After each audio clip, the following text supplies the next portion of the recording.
Saya berharap ada peran tokoh-tokoh masyarakat, ulama, ya, ada peran terhadap bagaimana caranya rumah tangga ini bisa kokoh, bisa utuh, karena mengingat anak-anak.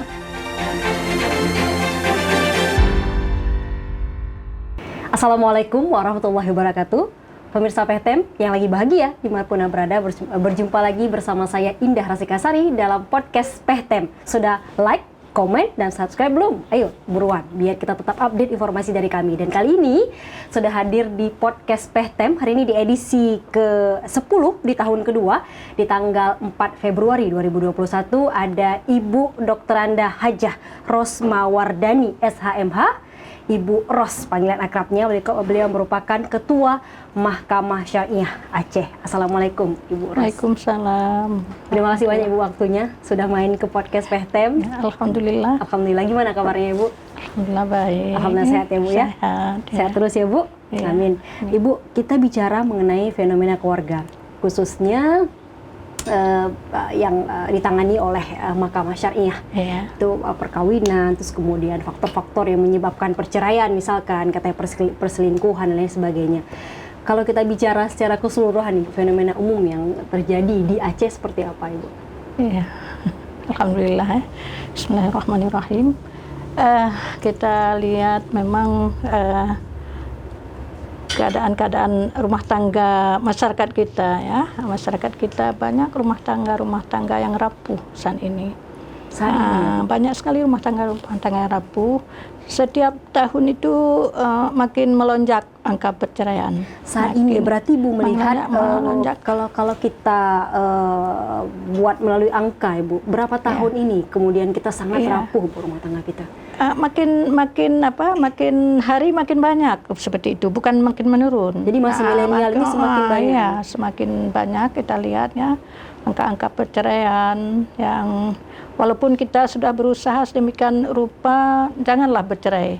Ada dengan di mediasi terlebih dahulu, tetapi karena mungkin orang kita ya, orang Aceh ini susah pula ya, sedikit bisa dimediasi tapi tidak terlalu banyak. Susah ya Bu Susah memediasi. Untuk memediasi itu sudah dibuat sedemikian rupa cara memediasinya, namun masih juga ada yang tidak bersedia lagi.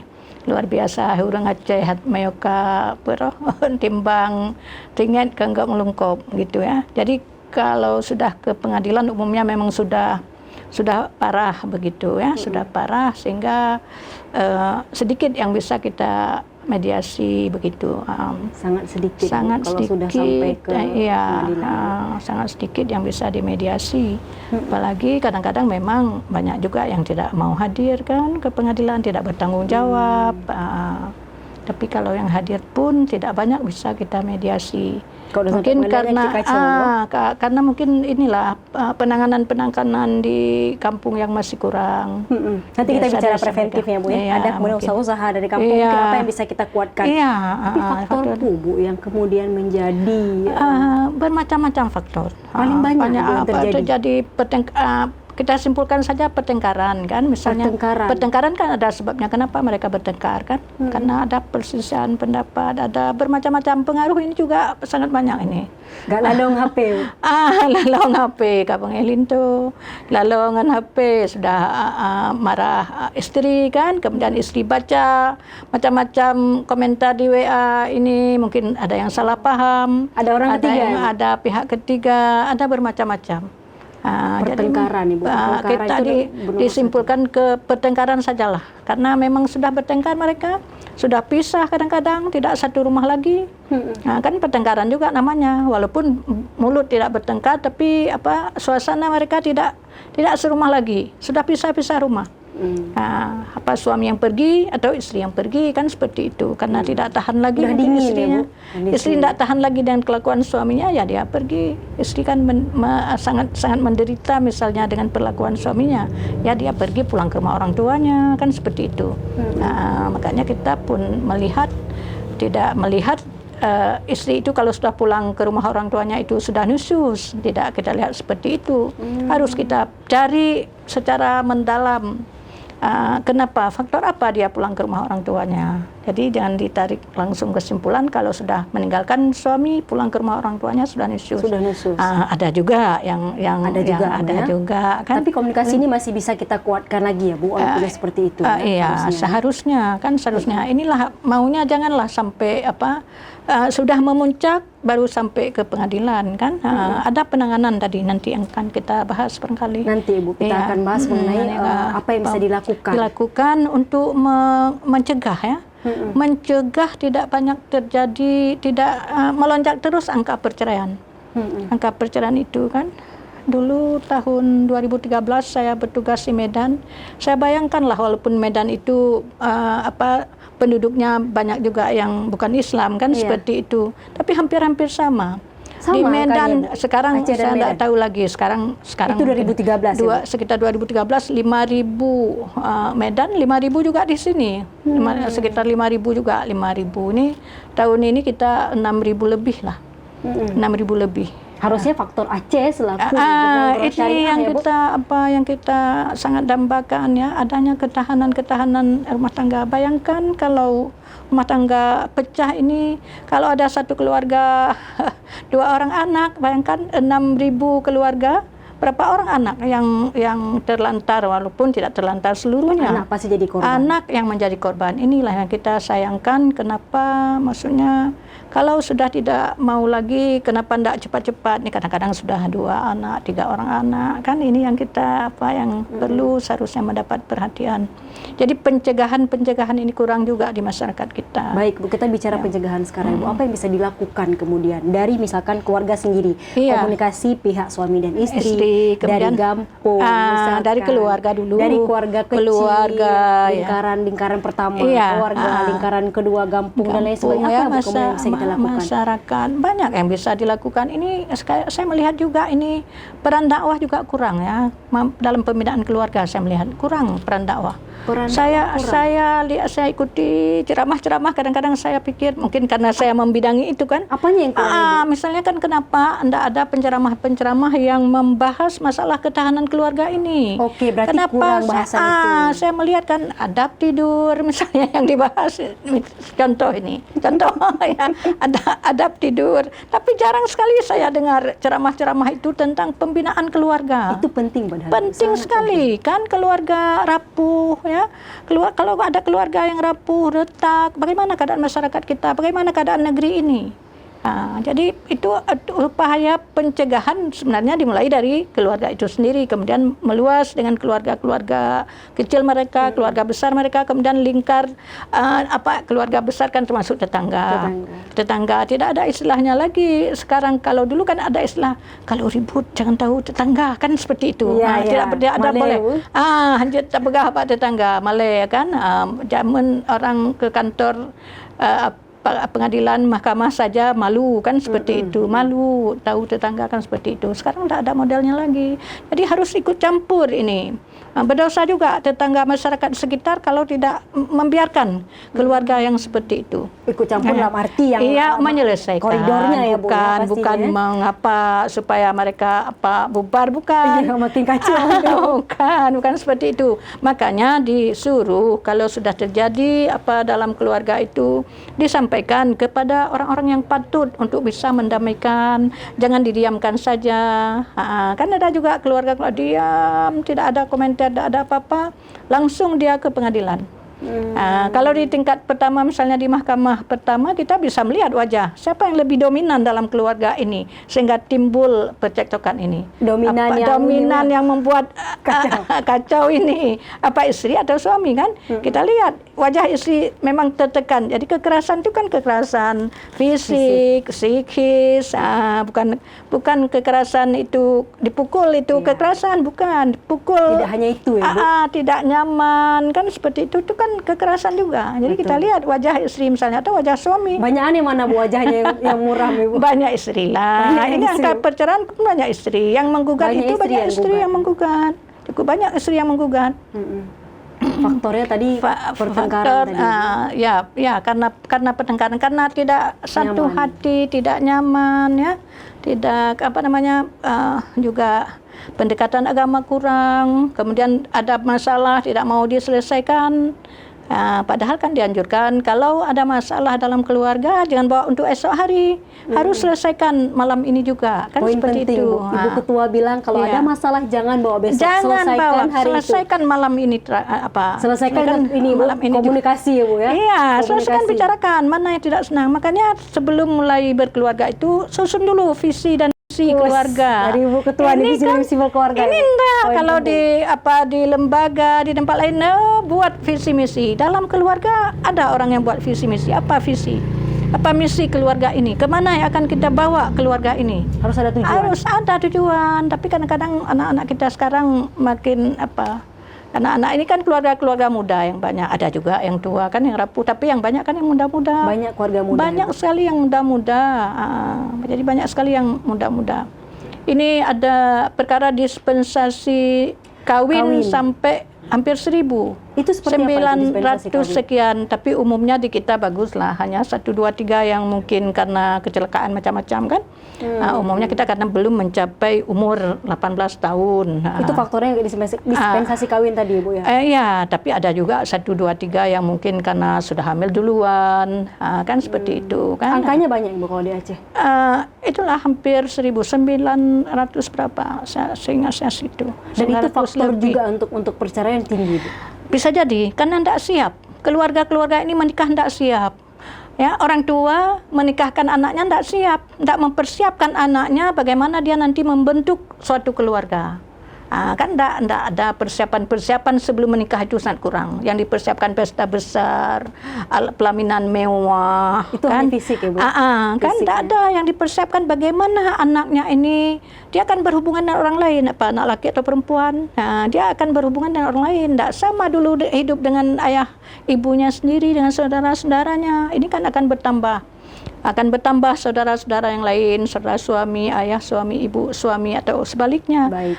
Tapi ini yang tidak diberikan pemahaman kepada masyarakat kita. Kesiapan lain, Ibu Ketua, apa yang harus disiapkan, Ya.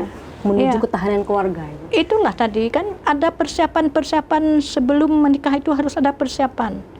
Ya, persiapan apa saja sebelum menikah itu kan harus kuat betul kita dalam menghadapi berbagai permasalahan, tantangan-tantangan yang pasti akan ada. Tapi tidak banyak orang memberi pemahaman itu. Yang terbayang, apalagi anak-anak tadi, yang terbayangkan yang indah-indah. Makanya kalau dibilang janganlah dulu menikah. Kalau sudah siap sekolah, cari kerja dulu kan. Ini umumnya tidak seperti itu. Apalagi perempuan kan, anak laki sekarang juga sudah berani menikah. Padahal belum ada pekerjaan, ya kan? Poin penting ya, Bu. Banyak Ekonomi. misalnya kan, misalnya seperti itu, walaupun rezeki kan dari Allah, bukan apapun kita buat rezeki kan datangnya dari Allah.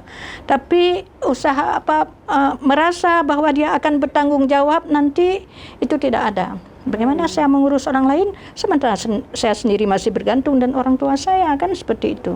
Baik, Ibu. Ya. Ketika sudah menjadi keluarga, Ibu, poin apa yang harus kita perhatikan lagi? Itulah memahami yang lain, memahami pasangan, ya kan? Memahami siapa pasangan saya. Dengan ayah ibu saya hebat saya, maksudnya saya hidup dalam kemewahan, kan seperti itu. Tapi dengan suami tidak mungkin kita bisa mendapat seperti yang ada dengan orang tua. Keluarga. Juga suami. Dengan istri tidak mungkin. Kalau mungkin dengan ibunya dia tetap oleh ibunya kan, tapi mungkin dia dapat istri bukan seperti itu. Nyo mataka masing-masing mecun, kadang anak itu makanan mamanya enak, sup mamanya itu enak kan. Ada usah istri tidak pandai buat sup seperti itu kan. Jadi ini yang harus diperhatikan, seharusnya sebelum menikah harus ada persiapan dulu. Dipersiapkan dulu sebelum menikah apa saja yang harus kita memahami pasangan. Ya, dalam keluarga itu bagaimana kita tegakkan agama. Baik. Iman yang kuat. Ya, ada permasalahan bisa kita selesaikan. Tidak ada hidup ini tidak ada yang tidak ada masalah. Iya. Hidup ini pasti ada tantangan. Pasti masalah ya, Bu. Pasti ada masalah. Baik. Kesiapan sebelum menikah, tujuan visi misi ya, Bu. Visi misi. Terus ketika sudah tujuan menikah pernikahan. memahami, Bu. Memahami, yang paling penting memahami pasangan. Baik, Ibu. Jangan tidak memahami, jangan kita senang mengerjakan yang tidak, ini karena kita perempuan kan, Iya. yang tidak disenangi suami. Iya, Kita itu poin penting juga, Bu. jangan kita sampai ke masakan harus dirubah. Apa yang disenangi suami itu yang dimasak, jangan apa yang kita senangi. Oke, perempuan merubah diri itu juga. Itu perempuan begitu juga, ya suami begitu juga harus saling memahami, saling memahami, saling mencintai, saling mengenal antara kedua belah pihak. Kan kadang-kadang sudah pacaran 5 tahun sudah pacaran, itu belum kenal, ya kan? Kenal yang luar-luar, lahir-lahir saja. Yang kenal dia kan yang lahir-lahir saja, yang batin-batin kan enggak tahu bagaimana. Apalagi keluarga besar mungkin nanti kan. Betul. Bagaimana keluarganya, bagaimana ibunya, enggak sama dengan ibu kita sendiri kan, seperti itu dan sebagainya. Luar biasa Ibu, dakwah-dakwah seperti ini Bu, yang seharusnya kita lebih sering dengar. Seharusnya begitu ya. Saya juga enggak tahu percis ya, kan banyak sebenarnya lembaga-lembaga yang bisa berperan. Dimulai dari kampung kan, cukup banyak lembaga-lembaga yang bisa berperan untuk menangani persoalan-persoalan ini. Ini di kampung di tingkat banyak orang ya Bu ya, harusnya terlibat ya Bu ya. Pastinya suami istri, tapi juga untuk bisa mencegah ya Bu. Kita pencegahan, faktor pencegahan yang juga kami dari mahkamah ini sangat mengharapkan. Semua unsur dalam masyarakat kita berperan aktif ya. Education, pendidikan keluarga, pendidikan di sekolah, pendidikan di masyarakat. Mahkamah Syariah juga masuk nggak Bu ke misalkan pendekatan melalui keluarga, melalui kampung itu juga dilakukan tidak? Ini kan kami kan di ruang lingkup atas, maksudnya kan kalau diminta penyuluhan ya kita berikan. Tapi kalau kita yang mengadakan penyuluhan tidak mungkin ya. Sebenarnya pemerintah lah yang minta. Kalau dulu ada Kadarkum ya. Kadarkum dulu ada istilah itu. Keluarga sadar hukum ya. Keluarga sadar hukum memahami semuanya, memahami anak itu kapan bisa dinikahkan, sebelum menikah apa dibekali dulu anak, setelah menikah bagaimana rumah tangga ini disiram-siram supaya subur, jangan gersang. Ini siram juga Bu sekarang dong. Lebih banyak disiram Bu. Karena Ibu bilang tadi ini rapuh Ibu. Jadi harus disiram-siram rumah tangga walaupun sudah. Jadi ada pembinaan sebelum menikah, ada yang dalam perjalanan sudah mengelola rumah tangga itu juga harus ada lagi dong pembinaan. Penyuluhannya Bu. Siapa yang buat? Ya pemerintah lah yang buat. Kami kan hanya sebagai, kalau diminta ya sebagai narasumber kan. Kami berikan masukan seperti ini. Ini kan tidak banyak orang yang tahu berapa banyak rumah tangga rapuh. Berapa banyak perkara-perkara yang terjadi di pengadilan. Berapa banyak anak-anak yang terlantar. Per 2020 berapa angkanya Ibu? Yang mana? Kalau berapa banyak di Aceh? 6.000 lebih. 6.090 Ibu ya? Iya. Dan rata-rata istri yang menggugat cerai? Istri yang menggugat cerai. Faktor penyebab itulah tadi. Faktor penyebab. Dan banyak juga. Yang pertama tadi terjadi pertengkaran yang terus-menerus. Kemudian suami tidak bertanggung jawab. Itu orang tidak banyak tahu. Suami tidak bertanggung jawab, suami tidak pulang. Tidak mau menceraikan yang anehnya. Yang anehnya kenapa suami tidak datang ke pengadilan menceraikan? Sedikit sekali angkanya, karena ada beban. Kalau suami yang mengajukan perceraian dia ada beban, apalagi pegawai negeri kan. Enggak, pegawai negeri pun ada beban, nanti dibebankan oleh mahkamah, nafkah indah, mut'ah, nafkah kiswah. Jadi pengennya lari ya Bu ya. Iya, jadi seperti itu. Jadi tidak pernah ada, maksudnya gugatan permohonan suami untuk menceraikan istrinya. Saya akan bersedia memberikan nafkah idah segini, saya bersedia memberikan mut'ah segini, misalnya. Itu tidak pernah ada dalam permohonan mereka. Kemudian yang hadir istrinya muram terus ya Bu wajahnya ya. Jadi mereka hanya minta melepaskan tanggung jawab. Kewajiban tidak mereka sadar bahwa saya minta ini saya bertanggung jawab kepada istri. Sekarang saya mau melepaskan istri saya dan saya punya kewajiban. Ini belum sadar juga, tapi susah juga karena saya perempuan, kalau lebih mengapakan ke perempuan padahal sama kan. Ada perempuan yang baik, ada perempuan juga yang nakal-nakal kan, berselingkuh misalnya dengan orang lain. Jadi bukan suami aja yang berselingkuh, perempuan ada juga, tapi angkanya dikit, tidak sebanyak laki-laki. Laki-laki lebih banyak ya Bu, angkanya? Laki-laki yang Lebih banyak yang berselingkuh? lebih banyak. Tapi kan kita tidak usut itu kalau di pengadilan. Kan kita khawatir nanti putusan dibaca oleh anak-anak. Kan begitu, oh rupanya bercerai ibu saya dengan ayah saya karena ayah saya berselingkuh atau sebaliknya. Cukup mahkamah syariah yang tahu ya, kita karena pertengkaran sajalah. Karena bertengkar mereka. Bertengkar itulah tadi ini apa perselingkuhannya kalau tadi pertengkaran dengan itu pengaruh ini banyak juga ini pengaruh HP ya Bu. Ya kalau kita usut secara mendalam banyak mudaratnya. Ya itulah tidak sesuai dengan ini bagus berguna tapi tidak dimanfaatkan ya, tidak dimanfaatkan seperti itu. Ya, jadi luar biasa perceraian ternyata banyak sekali. Iya, tapi kan tidak banyak orang yang memahami itu kan, yang tahu. 6.000 kasus 2020. Berapa kemudian Ibu diputuskan cerai? 2020 kemarin. Ya sekitar itu juga. Lebih lah karena ada sisa yang tahun lalu kan. Lebih dari 6.000. Kemudian sudah dimediasi, kita sudah manfaatkan bermacam-macam fasilitas lah untuk bisa kan kadang-kadang di ruang mediasi itu digantungkan kepedihan anak-anak. Anak-anak minta ayah saya pulang, agar minta kan kita desain sedemikian juga sedemikian ruangan mediasi itu supaya tersentuh batin orang tua karena mengingat anak. Karena mengingat anak, keluhan-keluhan anak dengan tetesan air mata, minta ayahku pulang, biar bagaimana caranya saya bisa hidup bersama ayah, bersama ibu, kan seperti itu. Tidak juga Bu ya? Tidak juga, ada tapi sangat sedikit. Ada bisa terlaksana kan? Ada bisa terlaksana tapi sedikit, tidak begitu banyak. Kita mengharapkan banyak, maksudnya bisa buat pengalaman sudah bentrok seperti itu, tahu-tahu sampai ke pengadilan berhasil mediasi kan seperti itu. Jadi ini tidak bisa lagi mereka buka catatan masa lalu kan. Waduh, seperti itu. Keluar semua ya Bu ya? Keluar semua catatan yang kurang mengenakan kan seperti catatan itu. Kelam keluar semua Bu ya? Keluar semua. Kondisi sekarang gimana Bu? Kondisi darurat ekonomi kita misalnya COVID sekarang itu berpengaruh? Tapi kecil pengaruhnya. Justru Dilihat kecil? Nanti ada faktor kecil. Ekonomi kecil berarti? Ekonomi kecil tidak begitu besar. Tidak begitu besar faktor itu kan macam-macam faktor karena pertengkaran, karena faktor ekonomi, karena tidak tanggung jawab, faktor pihak ketiga, kemudian poligami liar kan seperti itu.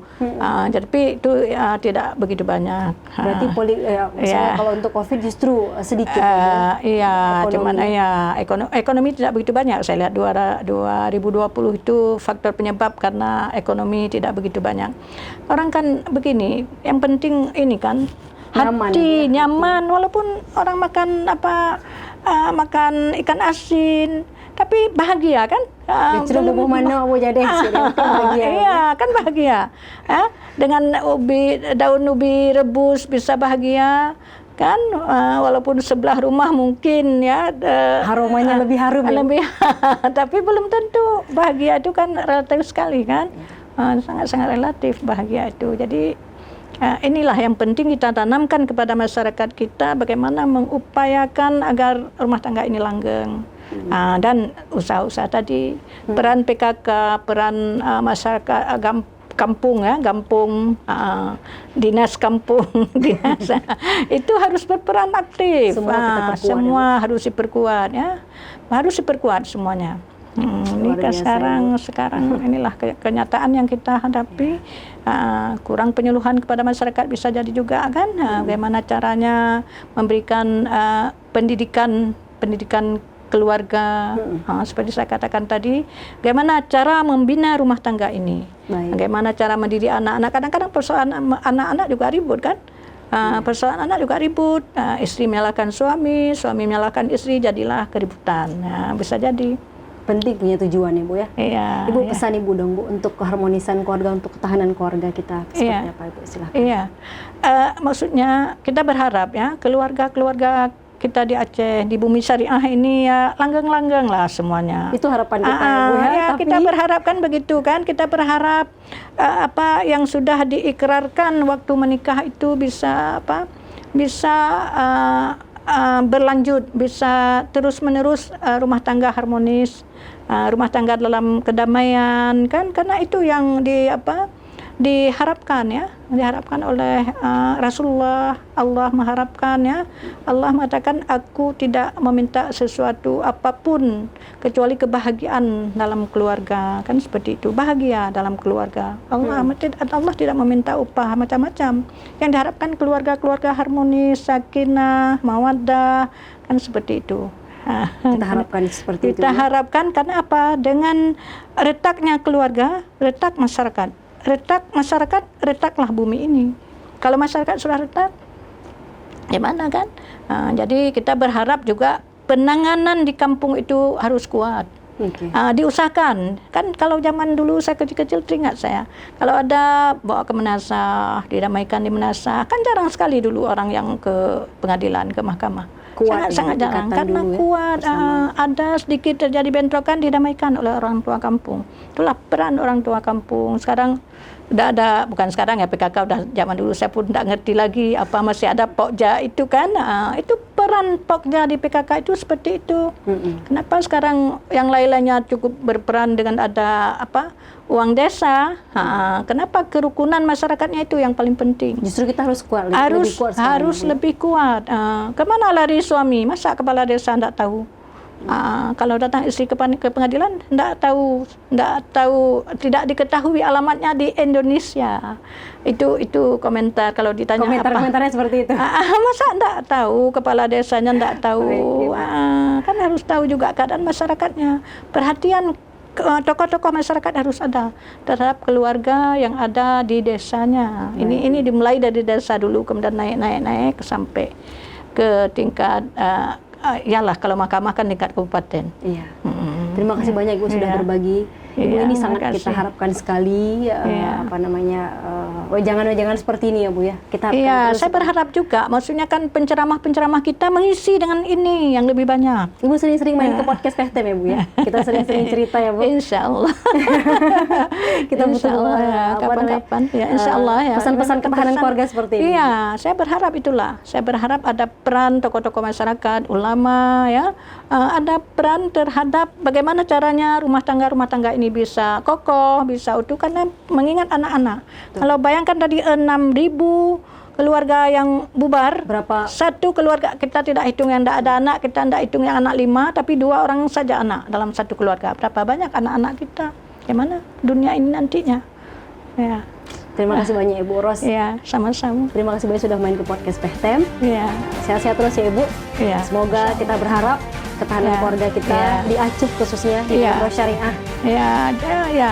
Bisa tetap kuat ya Bu ya. Iya. Bisa berkurang terus angkanya, angka perceraian. Terima kasih banyak Ibu. Dan terima kasih juga pemirsa sudah menyaksikan podcast PHTM. Tetap like, komen, dan subscribe untuk tetap update informasi dari kami. Saya Indah Rasikasari pamit. Wassalamualaikum warahmatullahi wabarakatuh. Sampai jumpa.